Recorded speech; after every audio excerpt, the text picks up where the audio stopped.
रत्नागिरी जवळच्या परचुरी गावात सापडलेली कातळ शिल्प सध्या कौतुकाचा विषय ठरली आहे। कातळावरची चित्र सांकेतिक भाषा दर्शवणारी आहेत। काही विचित्र आकारातील तर काही मानवाच्या आकारातील आहेत।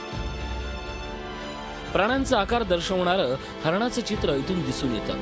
काही चित्रात नारळ कोरला गेलाय तर काही चित्र वर्णना पलीकडची आहेत। शेकडो वर्षांपूर्वीची संस्कृती सांगणारी ही कातळ शिल्प सध्या रहस्य बनली आहेत। परचुरीच्या गावकऱ्यांना साफसफाई करताना कातळावर ही शिल्प कोरल्याचं त्यांच्या निदर्शनास आलं। ह्या चित्रांमध्ये प्रामुख्याने प्राणी, पक्षी, काही भौमितिक आकृत्या यांचा समावेश असून ह्या सर्व आकृत्या अगम्यतेने आणि गूढतेने भरलेल्या आहेत। यात कोणतीही शंका नाही। काही ह्या विषयातील काही तज्ज्ञ मंडळींशी चर्चा केल्यानंतर एक गोष्ट प्रामुख्याने पुढे येते की ह्या आकृत्यांचा कालावधी निश्चित करणं फारच अवघड आहे, फारच संशोधनाची गरज आहे।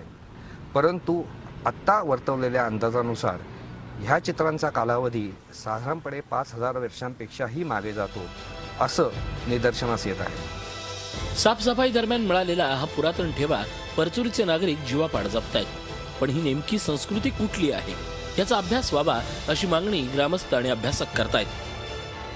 प्रणव पोळेकर, झी मीडिया, रत्नागिरी। झी 24 तास रहा एक पाऊल पुढे।